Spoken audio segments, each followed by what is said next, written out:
Hello વિદ્યાર્થી મિત્રો, કેમ છો? બધા મજામાં? વેલ, તો સરસ મજાની કેમિકલ બોન્ડિંગ ચેપ્ટર 4ની વાતો ચાલે છે. બહુ ઇન્ટરેસ્ટિંગ બનતું જાય છે, નવી નવી માહિતીઓ આપણને જાણવા મળે છે. તો આગળ વધીએ. તો આજે બહુ જ અગત્યનો, બહુ ઇમ્પોર્ટન્ટ ટોપિક, જે ઓર્ગેનિક માટે તો અતિ આવશ્યક ટોપિક બની જાય છે, એવો ટોપિક શીખવાનો છે, સંસ્પંદન બંધારણ.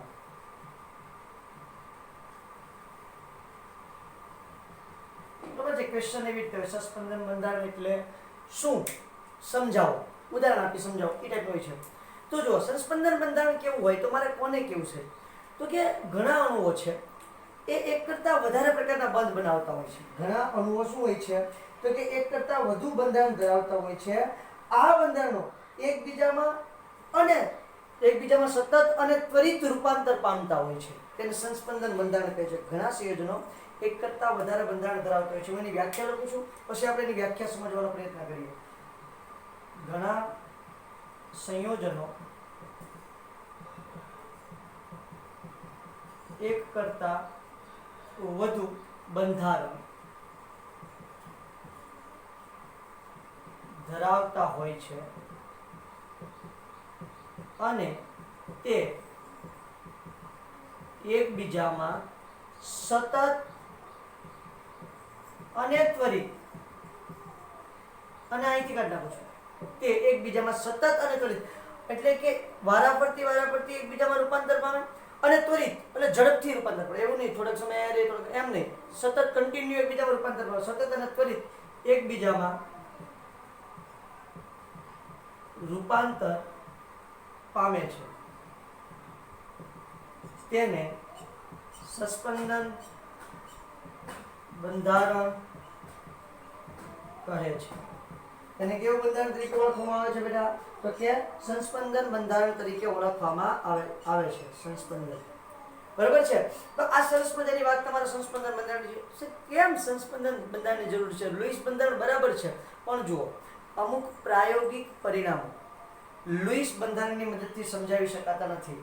લુઈસ બંધારણની ખાસ મોટી મર્યાદા કહી શકો તમે, બરાબર છે? અમુક પ્રાયોગિક પરિણામ, એટલે માટે સંસ્પંદન બંધારણનો ખ્યાલ લાવવો પડ્યો છે.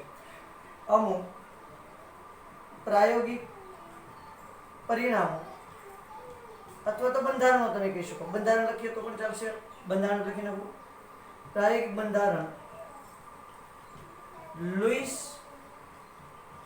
રચનાથી સમજાવી શકાતા નથી, તેથી સંસ્પંદન બંધારણ જરૂરી છે. હવે સાહેબ, આ ખ્યાલ આખો સમજવો હોય ને, તો એની માટે આપણે એક બેસ્ટ એક્ઝામ્પલ લઈ લઈએ. એની મદદથી આપણને તરત ખ્યાલ આવી જશે કે ભાઈ ખરેખરમાં શું કહેવા માંગે છે. એની માટે હું O3 નું એક્ઝામ્પલ લઉં છું, કોનું ઉદાહરણ લઉં છું? O3 નું. તો જો O3 નું આપણે ઓલરેડી જે લુઈસ બંધારણ છે ભણી ગયા છે, બરાબર, અને આપણે એનો નિયમનિષ્ઠ ભાર પણ શોધતા શીખી ગયા છે. આ રીતે તમને O3 જોવા મળે છે, તમને શાયદ યાદ હશે, બરાબર. અહીંયા આપણે પ્લસ માઇનસ સંસ્પંદન બંધારણની અંદર અહીંયા આપણે નથી દર્શાવતા, બરાબર, એટલે હું અહીંયા દર્શાવી દઉં છું કે અહીંયા જે બંધ બને છે એ કેવો બંધ છે? સવર્ગ સહસંયોજક બંધ. અને એ તમે યાદ કરો ત્યારે પણ મેં વાત કરી હતી કે આ રીતે સવર્ગ સહસંયોજક બંધ બને છે. હવે શું થશે? તો કે બીજો જે છે ને, આ બંધ તો બની ગયો છે, વાંધો નહીં. થોડી વાર પછી જ્યારે તમે તપાસશો ને, તો આ જે બંધ છે એ આ રીતે આખો ટ્રાન્સફર થઈ ગયો છે. 1 2 3 4 5 6, અને અહીંયા જ દ્વિબંધ આવી ગયો છે. 1 2 3 4. ક્લિયર થાય છે કે વાત કઈ રીતે બનતી જાય છે કે ઘટના થઈ? ઓકે, ચાલો. તો આ રીતે આખી રચના બની ગઈ છે. હવે શું થાય? તો તકલીફ એ થાય છે કે ભાઈ આમાં એક બંધ છે અને દ્વિબંધ છે, એની બંધ લંબાઈ કેટલી હશે? તો જુઓ, આ જે દ્વિબંધ છે, આ દ્વિબંધની બંધ લંબાઈ તમે જોવા જાવ ને તો 121 પિકામીટર છે, અને આ સિંગલ બંધની બંધ લંબાઈ જોવા જાવ ને તો 148 પિકામીટર થાય છે.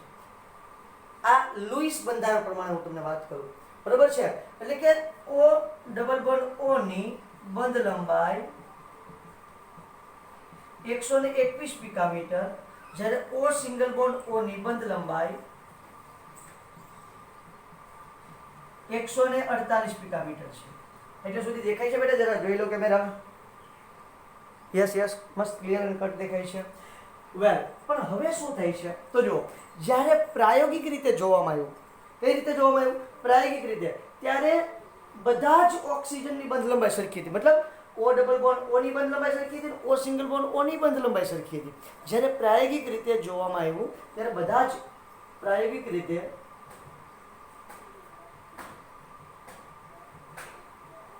બધા જ OO બંધની બંધ લંબાઈ 128 પિકામીટર મળે છે.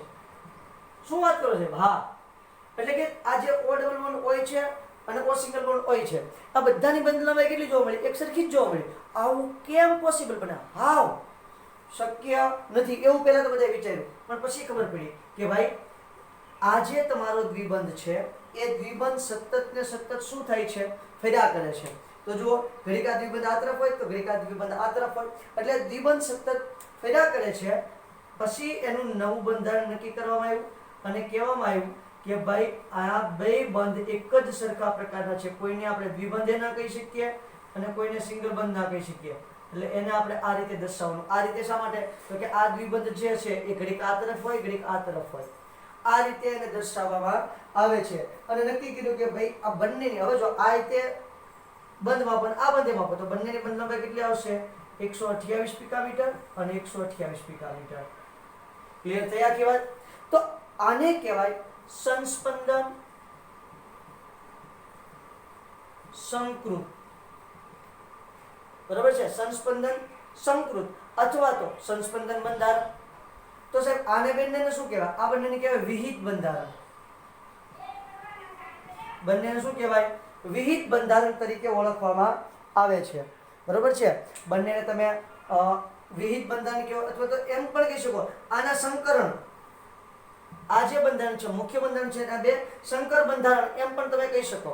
પણ એને જો પ્રોપર નામ આપવું હોય તો આપણે કયા નામથી એને ઓળખી શકીએ? વિહિત બંધારણ તરીકે આપણે ઓળખી શકીએ. ક્લિયર થાય છે આખી વાત? ઓકે, તો આ રીતે સાહેબ નક્કી થયું કે એનું સરસ મજાનું સંસ્પંદન બંધારણ હોય છે, જેમાં ઓક્સિજનની બંધ લંબાઈ કેવી હોય છે? સમાન હોય છે. કોઈ પણ ઓક્સિજન બંધ તમે લઈ શકો, એની બંધ લંબાઈ તમને સમાન જોવા મળે છે. બરોબર છે?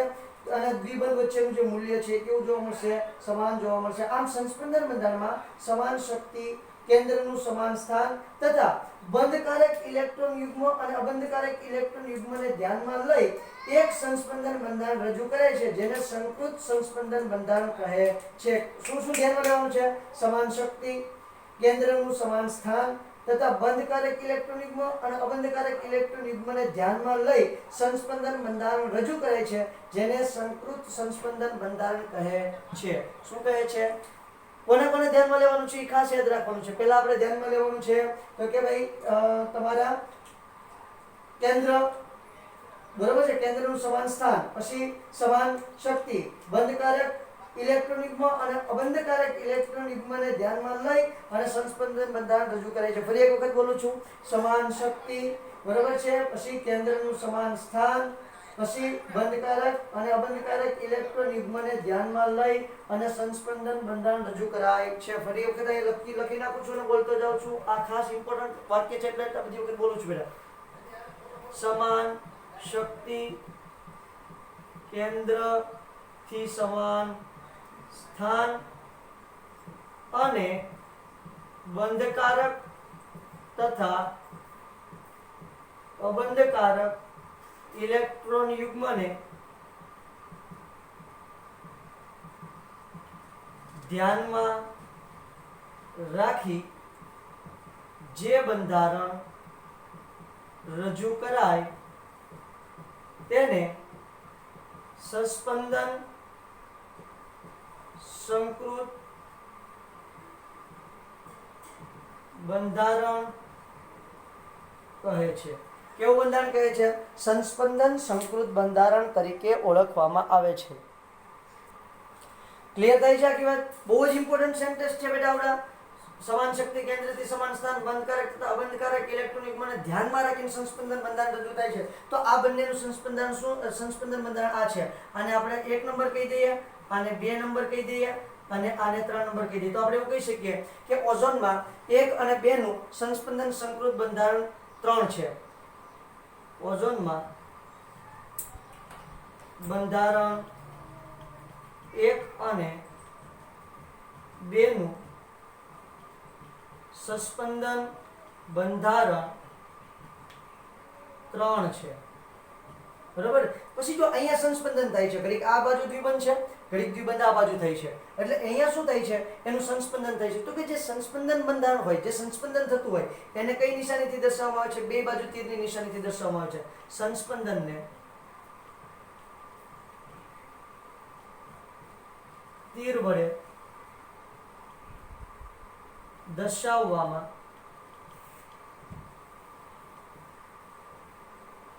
સંસ્પંદનને આવા તીર વડે દર્શાવવામાં આવે છે. ક્લિયર થાય છે આખી વાત? બહુ જ ઇન્ટરેસ્ટિંગ વાત થતી જાય છે બેટા. સંસ્પંદન બંધારણ કામ શું કરે? અણુને સ્થિરતા આપે. વેરી મોસ્ટ ઇમ્પોર્ટન્ટ સેન્ટેન્સ કહી દીધું મેં તમને. સંસ્પંદન બંધારણ અણુને સ્થિરતા આપે છે. સંસ્પંદન બંધારણ અણુને સ્થિરતા આપે છે. બહુ જ અગત્યની વાત કીધી છે બેટા. આ જે સેન્ટેન્સ છે, આ જે થિયરી છે, એ આપણને ધોરણ 11 અને 12 ની અંદર એટલી ઉપયોગી થવાની છે, ખબર નહીં કેટલી બધી ઉપયોગી થવાની છે, પણ બહુ જ ઉપયોગી થવાની છે, બરાબર. અતિશય ઉપયોગી છે. એટલા માટે આની પર એટલો બધો ભાર આપું છું. એટલે સુધીની વાત સરસ મજાની. આઈ હોપ તમને ક્લિયર થઈ હશે. જો આ ક્લિયર થઈ ગયું તો આપણે 2-4 એક્ઝામ્પલ જોવા છે, તો તમને અને મને બેને વધારે ખ્યાલ આવશે, બરોબર છે. તો આપણે CO3 - 2 નું જ એક્ઝામ્પલથી શરૂઆત કરીએ. ઓલરેડી સાહેબ આપણે કોયડાની અંદર પણ છે ચોપડીમાં. તો હવે આપણે ઘણા બધા એક્ઝામ્પલ જોઈએ ને, એટલે થોડું વધારે ક્લિયર થશે, બરોબર. અહીંયા આપણી થિયરી કમ્પ્લીટ થઈ જાય છે. આ સંસ્પંદન બંધારણ છે. સંસ્પંદન બંધારણનું કામ શું છે? તો કે આપણે એવું કહેતા હોય કે દ્વિબંધ છે, એની બંધ લંબાઈ. જો સંસ્પંદન થાય, બધામાં થાય એવું જરૂરી નથી. એના પર રૂલ્સ આવશે આપણે, બરોબર છે.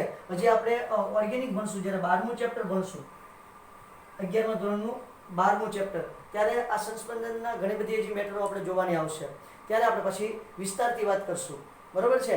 તો કહેવાનો મતલબ શું છે? તો કે ભાઈ સંસ્પંદન દરેકમાં થાય એવું જરૂર નથી, પણ જ્યાં થાય ને ત્યાં સ્થિરતા પૂરેપૂરી આપશે. જો ના થાય તો એની સ્થિરતા કેવી હશે? ઓછી હશે. સિમ્પલ વાત છે. ચલો, તો અમને સાહેબ થોડાક એક્ઝામ્પલ આપો જેની અંદર સંસ્પંદન થતું હોય અને એની સ્થિરતા વધતી હોય. કયા એક્ઝામ્પલ છે? તો એક્ઝામ્પલ પહેલું છે CO3 - 2. કયું એક્ઝામ્પલ છે? CO3 - 2 એનું સરસ મજાનું એક્ઝામ્પલ છે. તો CO3 - 2 માં કઈ રીતે છે? જો અહીંયા તમારું મધ્યસ્થ પરમાણુ કોણ છે? કાર્બન. અહીંયા દ્વિબંધ O તો કરી નાખું છું, પછી અહીંયા O- અને અહીંયા O-. ધ્યાન આપજો. અહીંયા કેટલા ઇલેક્ટ્રોન થશે? 1 2 3 4 5 6 માઈનસ છે, એટલે 1 2 3 4 5 6 માઈનસ છે, એટલે અહીંયા 1 2 3 ને 4 થશે. કાર્બનની સંયોજકતા કમ્પ્લીટ થઈ ગઈ છે. હવે જો આને બંધારણ એક કહી દઉં છું, ધ્યાન આપજો કઈ રીતે આખી ઘટના બને છે તે બેટા. એનું બીજું બંધારણ કેવું બને છે? તો કે કાર્બન તો અહીં જ રાખવાનો છે, અહીંયા ઓક્સિજન હવે ડબલ બોન્ડ નહીં રાખું, અહીંયા દ્વિબંધ કરી નાખું છું, અને અહીંયા ઓક્સિજન 1 2 3 4 5 6 અહીંયા માઈનસ, 1 2 3 4 5 6 અહીંયા માઈનસ, 1 2 3 ને 4. હજી ત્રીજું બંધારણ આને નંબર 2 આપી દઉં છું. ઓકે, નંબર 3 સાહેબ દેખાડો અમને. આ રીતે થશે. આ ત્રણે એના સંસ્પંદન છે, બરોબર. આનું સંસ્પંદન આ છે, આનું સંસ્પંદન આ છે. પછી અહીંયા કાર્બન, અહીંયા ઓક્સિજન. હવે દ્વિબંધ આ તરફ લઈ આવું છું. 1 2 3 4 5 6 માઈનસ, 1 2 3 4 5 6 માઈનસ, 1 2 3 4. તો આ જે દ્વિબંધ છે એ સતત શું થાય છે? ફેરા કરે છે. અને મેં જો વચ્ચે તીરની નિશાનીથી દર્શાવ્યું છે. આ ત્રણેયનું કમ્બાઇન્ડ સંસ્પંદન સંકૃત બંધારણ જોવું હોય, આ ત્રણેય કેવા બંધારણ કહેવાશે? વિહિત બંધારણ કહેવાશે. કેવા બંધારણ કહેવાશે બેટા? વિહિત બંધારણ કહેવાશે. આ ત્રણેયનું કમ્બાઇન્ડ સંસ્પંદન સંકૃત બંધારણ જોવું હોય તમારે એને આ રીતે રજૂ કરવાનું હોય છે. સિંગલ બોન્ડ તો પહેલા કમ્પલસરી કરી નાખવાનું, પછી શું કરવાનું? આ રીતે દર્શાવી દેવાનું. તો આને કહેવાય સંસ્પંદન સંકૃત બંધારણ. સંસ્પંદન સંકૃત બંધારણ. આખી વાત ગળે ઉતરે છે સાહેબ, બરોબર છે. આ ત્રણેયને વિહિત બંધારણ કહેવાય, પણ જો એકબીજામાં સંસ્પંદન પામે છે એવો શબ્દ વાપરવાનો. વિહિત બંધારણ સંસ્પંદન પામે છે, આ ત્રણેય વિહિત બંધારણનું સંસ્પંદન સંકૃત બંધારણ, એટલે આ રહ્યું આપણું CO3 - 2 નું સંસ્પંદન બંધારણ. આ રીતે જોવા મળે. એટલે CO3 - 2 ની સ્થિરતા કેવી હોય છે? વધારે તમને જોવા મળે. CO2 નું એક્ઝામ્પલ લઉં છું. ખાલી CO2. હા સાહેબ, ખાલી CO2. એમાં પણ સંસ્પંદન થાય. હા, એમાં પણ સંસ્પંદન થાય. કઈ રીતે થાય છે જોઈએ હમણાં સરસ મજાના સંસ્પંદન તો જો. એવા સંસ્પંદન આ રીતે થાય. C double bond O double bond O. એના બે સંસ્પંદન બંધારણ છે. પછી C single bond O triple bond O. એટલે અહીંયા પ્લસ અને અહીંયા શું આવશે માઇનસ. અહીંયા કોઈ પણ જાતનો વીજભાર હશે નહીં. 1 2 3 4 1 2 3 4. અહીંયા શું છે 1 2 3 4 5 6. અહીંયા 1 2 બસ ધેટ્સ ઓલ. તો આવી રીતે એનું સંસ્પંદન બંધારણ જોવા મળશે. હવે પ્રશ્ન શું થાય છે એ અગત્યનો છે. તો કે ભાઈ જ્યારે એના સિંગલ બોન્ડ છે બરોબર છે, કાર્બનની વચ્ચે જ્યારે તમે કાર્બન અને ઓક્સિજન વચ્ચેની બંધ લંબાઈ તમે નક્કી કરો છો ત્યારે કેટલી નક્કી થાય છે તો કે ભાઈ 115 પિકામીટર નક્કી થાય છે. જ્યારે C ડબલ બોન્ડ O 121 પિકામીટર અને C સિંગલ બોન્ડ O 121 પિકામીટર અને C ટ્રિપલ બોન્ડ O 110 પિકામીટરની વચ્ચે તમને જોવા મળશે. હવે શું થાય છે ખ્યાલ આપજો, ધ્યાન આપજો કે અહીંયા તમે બંધ લંબાઈ જોવા જાવ ને એટલે કેવી બંધ લંબાઈ જોવા મળે છે તો કે બંનેની કમ્બાઈન બંધ લંબાઈ તમે જોવા જાવ એટલે C O આ બંધ લંબાઈ 115 પિકામીટર છે બેની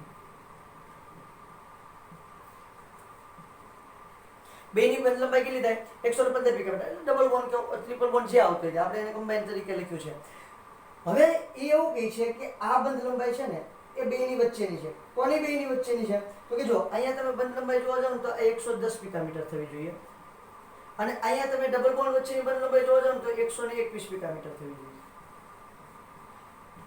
તો આ કોના મત પ્રમાણે છે તો કે આ તમારે જે મત પ્રમાણે છે એ મત લુઈસનો છે. પણ જ્યારે પ્રાયોગિક રીતે સાબિત કરવામાં આવ્યું ત્યારે બેની બંધ લંબાઈ આ કાર્બન ઓક્સિજન બંધ અને આ કાર્બન ઓક્સિજન બંધની બંધ લંબાઈ સમાન જ જોવા મળી. કારણ શું છે તો કે આ દ્વિબંધ કરે અહીંયા આવે કરે અહીંયા જતો રહે, અહીંયા આવે અહીંયા જતો રહે, જે એને સારું લાગે કરશે. એટલે સંસ્પંદન બંધારણ CO2 માં આ રીતે બે સંસ્પંદન બંધારણ જો સાહેબ આ યાદ રાખવું પડશે બરોબર છે. આવડી જાય તો વેલ એન્ડ ગુડ, તો કોઈ પ્રશ્ન નથી. પણ તમારે ખાસ કરીને આના ઉપર કોન્સન્ટ્રેશન કરવું પડશે અને આ બે બંધારણને તમારે જોવાના છે કે કઈ રીતે એકબીજામાં કન્વર્સેશન થઈ છે, કઈ રીતે સંસ્પંદન પામે છે. આને પણ યાદ રાખવાના છે કઈ રીતે સંસ્પંદન પામે છે તે. હજી આગળ એક્ઝામ્પલ જોઈએ તો એક્ઝામ્પલ SO2 નું બતાવી દઉં. જો આનું પાછું કોઈ સંસ્પંદન સંકૃત નહીં હોય બરોબર છે, આના બે સંસ્પંદન બંધારણ જ આપણે જોવાના, એને જ કન્સિડર કરવાના રહેશે, એને ધ્યાનમાં લેવાના રહેશે. એનું સંસ્પંદન સંકૃત બંધારણ આપણે એવું બનાવી શકીએ નહીં. ત્યાંથી આગળ વધીએ તો SO2 ની અંદર જોઈએ તો એની અંદર પાછું સંસ્પંદન સંકૃત બંધારણ તમને જોવા મળશે. એટલે મોટા ભાગે જ્યાં સવર્ગ સહસંયોજક બંધ હશે ત્યાં તમને સંસ્પંદન સંકૃત બંધારણ જોવા મળશે બરોબર. SO2 ની અંદર વાત કરીએ એટલે ખ્યાલ આવશે SO2 માં કઈ રીતે બંધારણ થાય છે તે. ચાલો તો SO2 ની અંદર વાત કરીએ. આ છે તમારું SO2. એની અંદર સંસ્પંદન સંકૃત બંધારણ S ડબલ બોન્ડ O અને O બરોબર છે. 1 2 3 4 1 2 3 4 5 6 આ રીતે તમને એની અંદર બંધારણ જોવા મળશે. SO2 ની અંદર જોઈએ છે અને બીજા બંધારણ એનું સંસ્પંદન કઈ રીતે થાય એ જરાક જોઈએ. ચલો તો એનું સંસ્પંદન S એક વખત આ રીતે, એ તો જો કે હવે તમને ખ્યાલ આવી ગયો કઈ રીતે સંસ્પંદન થાય છે. 1 2 3 4 5 6 1 2 3 4 સાહેબ આ રીતે જે એરો બતાવું એનો મતલબ શું થાય ખ્યાલ છે? સવર્ગ સહસંયોજક બંધ થાય છે. પાછું મગજમાં રહે કે એમાં જે બંધમાં વપરાતા બંને ઇલેક્ટ્રોન છે કોના છે? સલ્ફરના છે. ઓકે, તો એનું સંસ્પંદન સંકૃત બંધારણ આનું પાછું પોસિબલ છે. કઈ રીતે છે તો કે S અહીંયા O અહીંયા O આ રીતેનું બંધારણ તમને સંસ્પંદન સંકૃત બંધારણ જોવા મળશે. ત્યાંથી પછી આગળ વધીએ. SO3 ની વાત કરવી છે મારે. કોની વાત કરવી છે?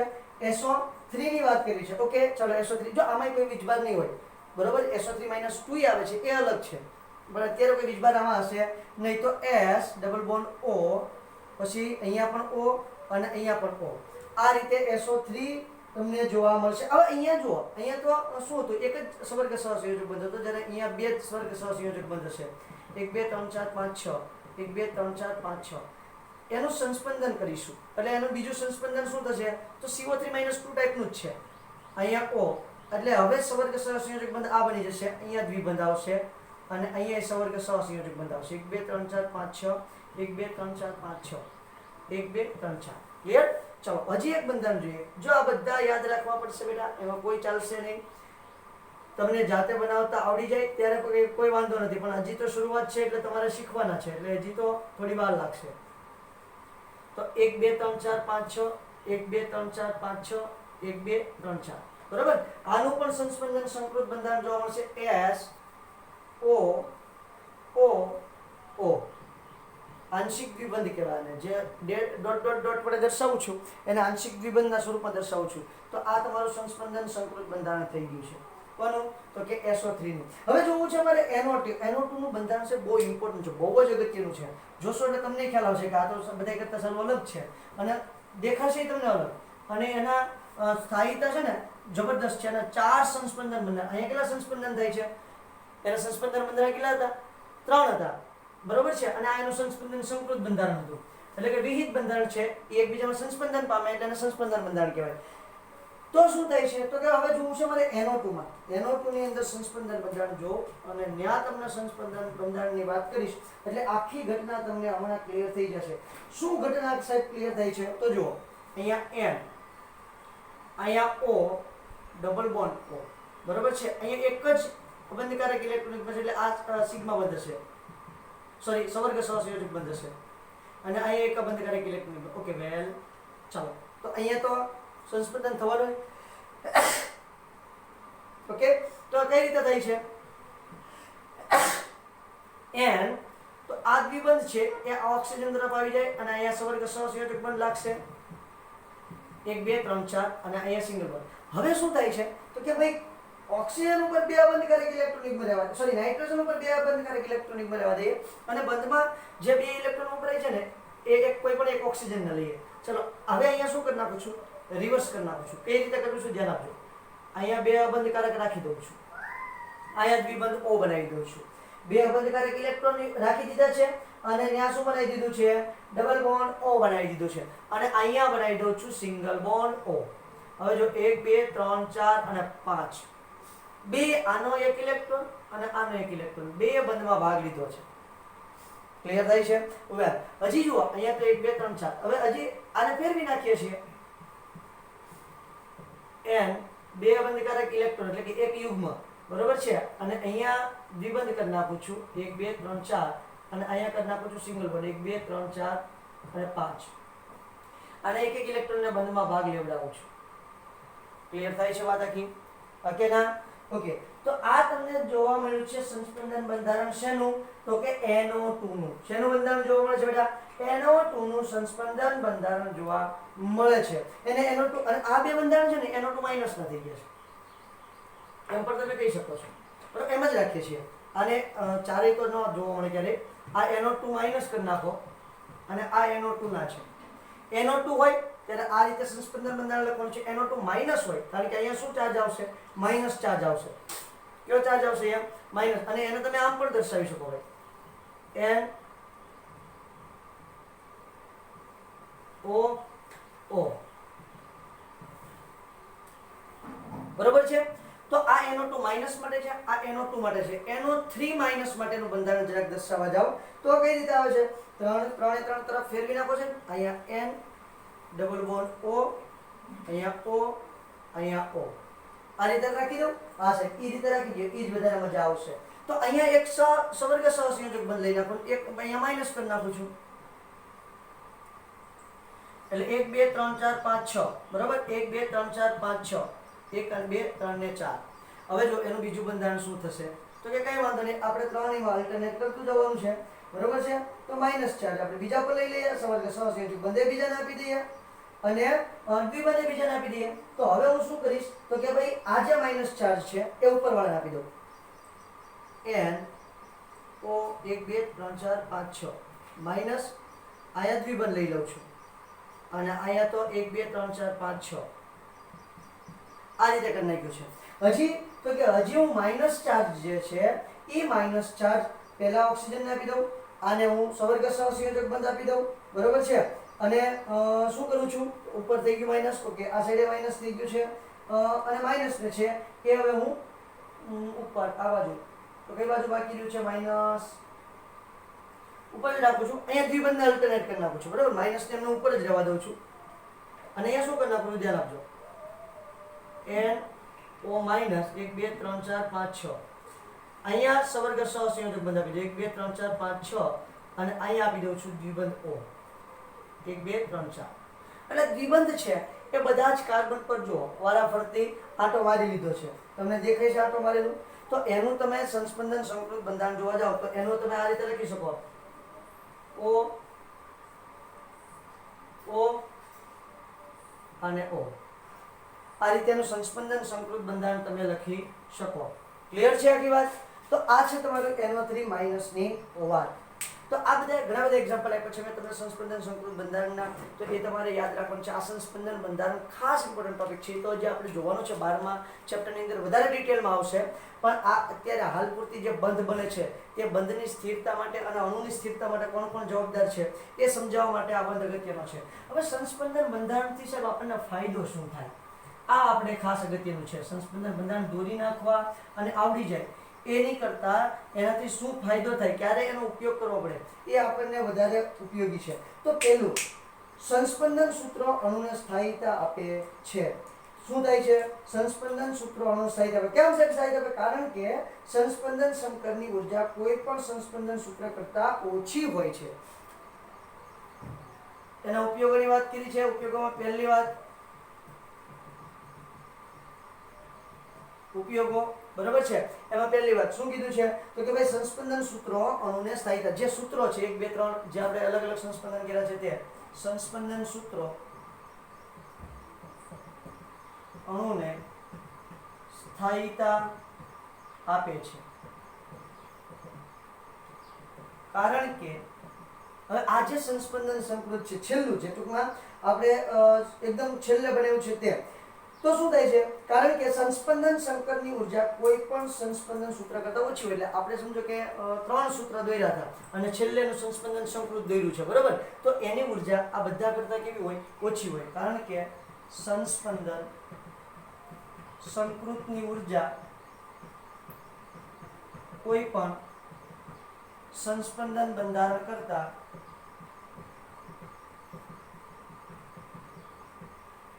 ઓછી હોય છે.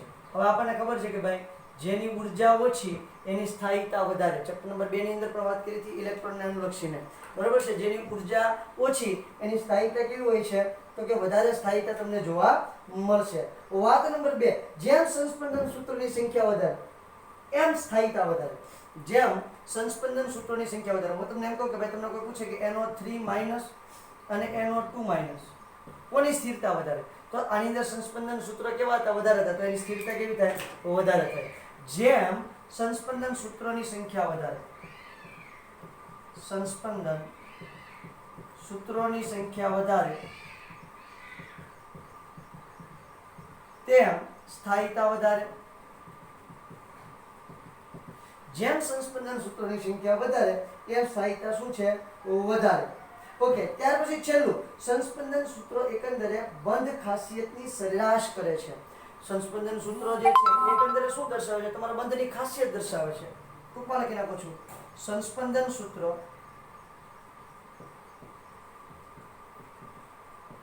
બંધ ખાસિયતની સરેરાશ છે. મતલબ શું છે તો કે ભાઈ જો દ્વિબંધ હોય કોઈ જગ્યાએ આ સમજો કે અહીંયા દ્વિબંધ છે અને એક બંધ છે, બરોબર? એક ખાલી એક્ઝામ્પલ આપું છું, એવું નથી કે આવડું કોઈ બંધારણ છે, પછી અહીંયા એક છે, અહીંયા દ્વિબંધ છે, તો આની સરેરાશ છે એ આપણે શું લખીએ છીએ? સંસ્પંદન સૂત્ર લખીએ છીએ. અહીંયા ઓક્સિજન લઈ લો તો વધારે, તો આપણું એક્ઝામ્પલ જ બની જાય.